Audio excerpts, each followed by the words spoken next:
ನಮಸ್ತೆ ಫ್ರೆಂಡ್ಸ್, ರಾಜ್ ಜಾಬ್ಸ್ಗೆ ಸ್ವಾಗತ. ಫ್ರೆಂಡ್ಸ್, ಗ್ರಾಮ ಲೆಕ್ಕಾಧಿಕಾರಿ ಹುದ್ದೆಗಳಿಗೆ ನೇಮಕಾತಿ ಹೊಸ ಅಧಿಸೂಚನೆ ಬಿಡುಗಡೆಯಾಗಿದೆ ನೋಡಿ.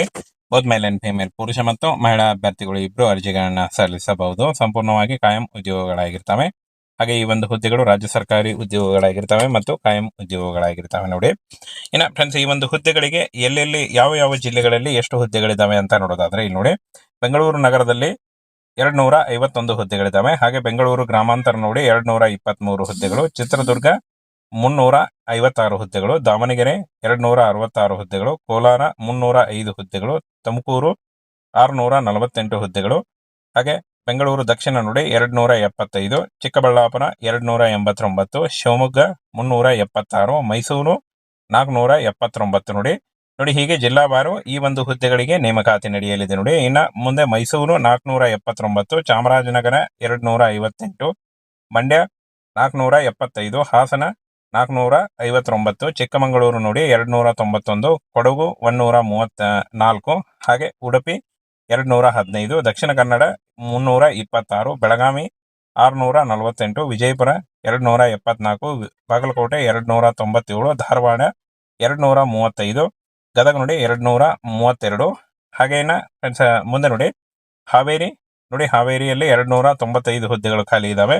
ಹಾಗೆ ಉತ್ತರ ಕನ್ನಡ 337, ಕಲಬುರಗಿ 410, ಹಾಗೆ ರಾಯಚೂರು 324, ಕೊಪ್ಪಳ 193, ಬಳ್ಳಾರಿ 226, ಬೀದರ್ 344, ಯಾದಗಿರಿ 200, ವಿಜಯನಗರ 200. ಟೋಟಲ್ ಆಗಿ ನೋಡಿ ಫ್ರೆಂಡ್ಸ್ 9,842 ಹುದ್ದೆಗಳಿಗೆ ನೇಮಕಾತಿ ನಡೆಯಲಿದೆ ನೋಡಿ. ಟೋಟಲ್ ಆಗಿ 9,842 ಹುದ್ದೆಗಳಿರ್ತವೆ. ಈ ಒಂದು ಹುದ್ದೆಗಳಿಗೆ ನೀವು ಅರ್ಜಿಗಳನ್ನ ಸಲ್ಲಿಸಬಹುದಾಗಿರುತ್ತೆ. ಹಾಗೇನ ಫ್ರೆಂಡ್ಸ್, ಈ ಒಂದು ಹುದ್ದೆಗಳಿಗೆ ಏನು 9,000 ಹುದ್ದೆಗಳಿದಾವೆ, ಅದರಲ್ಲಿ ಈಗ ಹಂತ ಹಂತವಾಗಿ ನೇಮಕಾತಿ ನಡೆಯಲಿದೆ.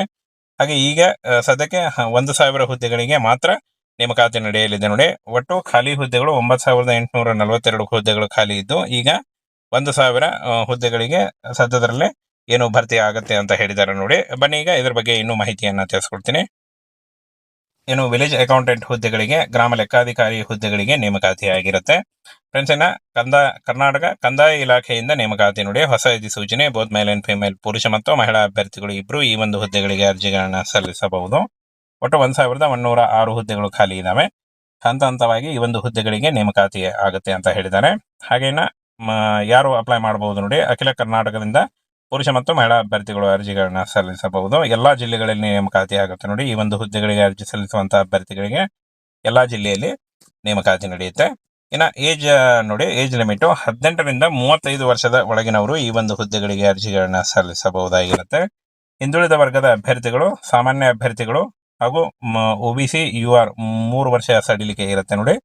ಹಾಗೇನ ಪರಿಶಿಷ್ಟ ಪಂಗಡ ಮತ್ತು ಪರಿಶಿಷ್ಟ ಜಾತಿ ಈ ಒಂದು ಅಭ್ಯರ್ಥಿಗಳಿಗೆ 5 ವರ್ಷಗಳ ವಯೋಮಿತಿ ಸಡಿಲಿಕೆ ಕೂಡ ಇರುತ್ತೆ ನೋಡಿ. ಆದಷ್ಟು ನಿಮ್ಮ ವಯಸ್ಸಿನ ಲೆಕ್ಕಾಚಾರ ಮಾಡಿಕೊಂಡು ನೀವು ಅರ್ಜಿಗಳನ್ನ ಸಲ್ಲಿಸಬಹುದಾಗಿರುತ್ತೆ.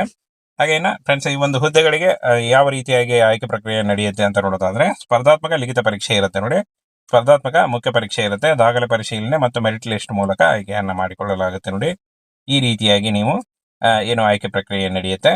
ಇನ್ನು ಈ ಒಂದು ಹುದ್ದೆಗಳಿಗೆ ಕ್ವಾಲಿಫಿಕೇಶನ್ ನೋಡೋದಾದ್ರೆ, ಯಾವುದೇ ಡಿಗ್ರಿ, ಎನಿ ಡಿಗ್ರಿ ಹಾಗೂ ಏನು ಡಿಪ್ಲೊಮಾ ಮಾಡಿದಂತ ಅಭ್ಯರ್ಥಿಗಳು ಕೂಡ ಈ ಒಂದು ಹುದ್ದೆಗಳಿಗೆ ಅರ್ಜಿಗಳನ್ನ ಸಲ್ಲಿಸಬಹುದು. PUC ಮತ್ತು ಯಾವುದೇ ಡಿಗ್ರಿ ಕೇಳಿದ್ದಾರೆ ನೋಡಿ. ಇನ್ನು ಅಪ್ಲಿಕೇಶನ್ ಫೀನ ನೋಡೋದಾದ್ರೆ, ಯಾವುದೇ ರೀತಿಯ ಒಂದು ಅಪ್ಲಿಕೇಶನ್ ಫೀ ಇರಲ್ಲ ಈ ಒಂದು ಹುದ್ದೆಗಳಿಗೆ. ಇನ್ನು ಈ ಒಂದು ಹುದ್ದೆಗಳು ಸೆಪ್ಟೆಂಬರ್ ಕೊನೆಯ ವಾರ ಅಥವಾ ಅಕ್ಟೋಬರ್ದಲ್ಲಿ ಈ ಒಂದು ಹುದ್ದೆಗಳಿಗೆ ಅರ್ಜಿ ಸಲ್ಲಿಕೆ ಶುರುವಾಗಲಿದೆ ನೋಡಿ. ಏನು ಈ ಒಂದು ಮಾಹಿತಿ ಇಂಪಾರ್ಟೆಂಟ್ ಮಾಹಿತಿ ಆಗಿದ್ದು, ಯಾವ ಯಾವ ಜಿಲ್ಲೆಗಳಲ್ಲಿ ಎಷ್ಟು ಹುದ್ದೆಗಳಿದಾವೆ ಅನ್ನುವಂತ ಸಂಪೂರ್ಣ ಮಾಹಿತಿ ವಿಡಿಯೋದಲ್ಲಿ ತಿಳಿಸ್ಕೊಟ್ಟಿದ್ದೀನಿ. ನಿಮ್ಮ ಜಿಲ್ಲೆಗಳಲ್ಲಿ ಎಷ್ಟು ಹುದ್ದೆಗಳಿರ್ತವೆ ಅನ್ನುವಂತ ಒಂದು ಚೆಕ್ ಮಾಡ್ಬೇಕಂದ್ರೆ ಆ ಒಂದು ನೋಟಿಫಿಕೇಶನ್ ನಮ್ಮ ಟೆಲಿಗ್ರಾಮ್ ಚಾನಲ್ ಹಾಕಿರ್ತೀನಿ ನೋಡಿ. ಅಲ್ಲಿ ಹೋಗಿ ನೀವು ಇನ್ನೂ ಹೆಚ್ಚಿನ ಮಾಹಿತಿಯನ್ನ ತಿಳ್ಕೊಳ್ಬಹುದು. ಫ್ರೆಂಡ್ಸ್, ಗ್ರಾಮ ಲೆಕ್ಕಾಧಿಕಾರಿ ಹುದ್ದೆಗಳಿಗೆ ನೇಮಕಾತಿ ಹೊಸ ಅಧಿಸೂಚನೆ ಬಿಡುಗಡೆಯಾಗಿದೆ ನೋಡಿ. ಬೋತ್ ಮೇಲ್ ಅಂಡ್ ಫಿಮೇಲ್, ಪುರುಷ ಮತ್ತು ಮಹಿಳಾ ಅಭ್ಯರ್ಥಿಗಳು ಇಬ್ರು ಅರ್ಜಿಗಳನ್ನ ಸಲ್ಲಿಸಬಹುದು. ಸಂಪೂರ್ಣವಾಗಿ ಕಾಯಂ ಉದ್ಯೋಗಗಳಾಗಿರ್ತವೆ. ಹಾಗೆ ಈ ಒಂದು ಹುದ್ದೆಗಳು ರಾಜ್ಯ ಸರ್ಕಾರಿ ಉದ್ಯೋಗಗಳಾಗಿರ್ತವೆ ಮತ್ತು ಕಾಯಂ ಉದ್ಯೋಗಗಳಾಗಿರ್ತವೆ ನೋಡಿ. ಇನ್ನು ಫ್ರೆಂಡ್ಸ್, ಈ ಒಂದು ಹುದ್ದೆಗಳಿಗೆ ಎಲ್ಲೆಲ್ಲಿ ಯಾವ ಯಾವ ಜಿಲ್ಲೆಗಳಲ್ಲಿ ಎಷ್ಟು ಹುದ್ದೆಗಳಿದಾವೆ ಅಂತ ನೋಡೋದಾದ್ರೆ, ಇಲ್ಲಿ ನೋಡಿ, ಬೆಂಗಳೂರು ನಗರದಲ್ಲಿ 251 ಹುದ್ದೆಗಳಿದಾವೆ. ಹಾಗೆ ಬೆಂಗಳೂರು ಗ್ರಾಮಾಂತರ ನೋಡಿ 223 ಹುದ್ದೆಗಳು, ಚಿತ್ರದುರ್ಗ 356 ಹುದ್ದೆಗಳು, ದಾವಣಗೆರೆ 266 ಹುದ್ದೆಗಳು, ಕೋಲಾರ 305 ಹುದ್ದೆಗಳು, ತುಮಕೂರು 648 ಹುದ್ದೆಗಳು, ಹಾಗೆ ಬೆಂಗಳೂರು ದಕ್ಷಿಣ ನೋಡಿ 275, ಚಿಕ್ಕಬಳ್ಳಾಪುರ 289, ಶಿವಮೊಗ್ಗ 376, ಮೈಸೂರು 479 ನೋಡಿ.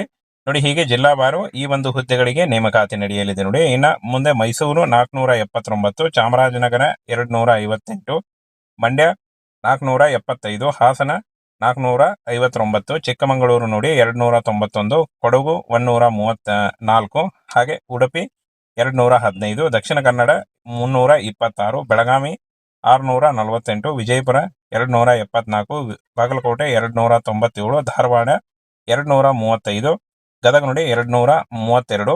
ಹಾಗೇನ ಫ್ರೆಂಡ್ಸ್ ಮುಂದೆ ನೋಡಿ ಹಾವೇರಿ ನೋಡಿ, ಹಾವೇರಿಯಲ್ಲಿ 295 ಹುದ್ದೆಗಳು ಖಾಲಿ ಇದ್ದಾವೆ. ಹಾಗೆ ಉತ್ತರ ಕನ್ನಡ 337, ಕಲಬುರಗಿ 410, ಹಾಗೆ ರಾಯಚೂರು 324, ಕೊಪ್ಪಳ 193, ಬಳ್ಳಾರಿ 226, ಬೀದರ್ 344, ಯಾದಗಿರಿ 200, ವಿಜಯನಗರ 200. ಟೋಟಲ್ ಆಗಿ ನೋಡಿ ಫ್ರೆಂಡ್ಸ್ 9,842 ಹುದ್ದೆಗಳಿಗೆ ನೇಮಕಾತಿ ನಡೆಯಲಿದೆ ನೋಡಿ. ಟೋಟಲ್ ಆಗಿ 9,842 ಹುದ್ದೆಗಳಿರ್ತವೆ. ಈ ಒಂದು ಹುದ್ದೆಗಳಿಗೆ ನೀವು ಅರ್ಜಿಗಳನ್ನ ಸಲ್ಲಿಸಬಹುದಾಗಿರುತ್ತೆ. ಹಾಗೇನ ಫ್ರೆಂಡ್ಸ್ ಈ ಒಂದು ಹುದ್ದೆಗಳಿಗೆ ಏನು 9,000 ಹುದ್ದೆಗಳಿದ್ದಾವೆ, ಅದರಲ್ಲಿ ಈಗ ಹಂತ ಹಂತವಾಗಿ ನೇಮಕಾತಿ ನಡೆಯಲಿದೆ. ಹಾಗೆ ಈಗ ಸದ್ಯಕ್ಕೆ 1,000 ಹುದ್ದೆಗಳಿಗೆ ಮಾತ್ರ ನೇಮಕಾತಿ ನಡೆಯಲಿದೆ ನೋಡಿ. ಒಟ್ಟು ಖಾಲಿ ಹುದ್ದೆಗಳು 9,842 ಹುದ್ದೆಗಳು ಖಾಲಿ ಇದ್ದು, ಈಗ 1,000 ಹುದ್ದೆಗಳಿಗೆ ಸದ್ಯದಲ್ಲೇ ಏನು ಭರ್ತಿ ಆಗುತ್ತೆ ಅಂತ ಹೇಳಿದ್ದಾರೆ ನೋಡಿ. ಬನ್ನಿ ಈಗ ಇದ್ರ ಬಗ್ಗೆ ಇನ್ನೂ ಮಾಹಿತಿಯನ್ನ ತಿಳಿಸ್ಕೊಡ್ತೀನಿ. ಏನು ವಿಲೇಜ್ ಅಕೌಂಟೆಂಟ್ ಹುದ್ದೆಗಳಿಗೆ, ಗ್ರಾಮ ಲೆಕ್ಕಾಧಿಕಾರಿ ಹುದ್ದೆಗಳಿಗೆ ನೇಮಕಾತಿ ಆಗಿರುತ್ತೆ. ಫ್ರೆಂಡ್ಸ್ ಕರ್ನಾಟಕ ಕಂದಾಯ ಇಲಾಖೆಯಿಂದ ನೇಮಕಾತಿ ನೋಡಿ. ಹೊಸ ಅಧಿಸೂಚನೆ ಬೋತ್ ಮೇಲ್ ಅಂಡ್ ಫಿಮೇಲ್, ಪುರುಷ ಮತ್ತು ಮಹಿಳಾ ಅಭ್ಯರ್ಥಿಗಳು ಇಬ್ರು ಈ ಒಂದು ಹುದ್ದೆಗಳಿಗೆ ಅರ್ಜಿಗಳನ್ನ ಸಲ್ಲಿಸಬಹುದು. ಒಟ್ಟು 1,106 ಹುದ್ದೆಗಳು ಖಾಲಿ ಇದಾವೆ.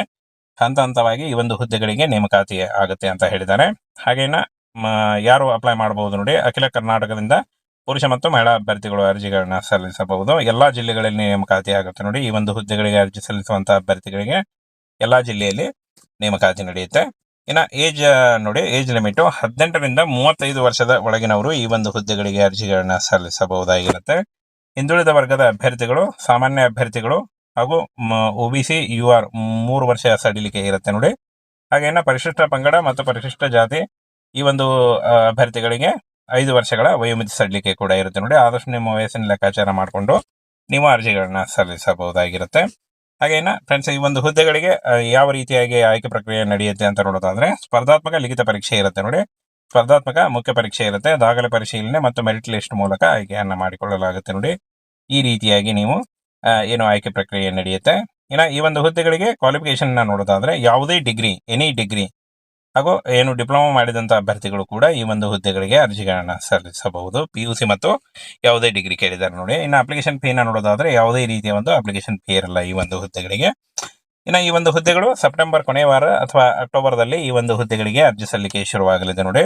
ಏನೋ ಈ ಒಂದು ಮಾಹಿತಿ ಇಂಪಾರ್ಟೆಂಟ್ ಮಾಹಿತಿ ಆಗಿದ್ದು, ಯಾವ ಯಾವ ಜಿಲ್ಲೆಗಳಲ್ಲಿ ಎಷ್ಟು ಹುದ್ದೆಗಳಿದಾವೆ ಅನ್ನುವಂತ ಸಂಪೂರ್ಣ ಮಾಹಿತಿ ವಿಡಿಯೋದಲ್ಲಿ ತಿಳಿಸ್ಕೊಟ್ಟಿದ್ದೀನಿ. ನಿಮ್ಮ ಜಿಲ್ಲೆಗಳಲ್ಲಿ ಎಷ್ಟು ಹುದ್ದೆಗಳಿರ್ತವೆ ಅನ್ನುವಂತ ಒಂದು ಚೆಕ್ ಮಾಡ್ಬೇಕಂದ್ರೆ ಆ ಒಂದು ನೋಟಿಫಿಕೇಶನ್ ನಮ್ಮ ಟೆಲಿಗ್ರಾಮ್ ಚಾನಲ್ ಹಾಕಿರ್ತೀನಿ ನೋಡಿ. ಅಲ್ಲಿ ಹೋಗಿ ನೀವು ಇನ್ನೂ ಹೆಚ್ಚಿನ ಮಾಹಿತಿಯನ್ನ ತಿಳ್ಕೊಳ್ಬಹುದು.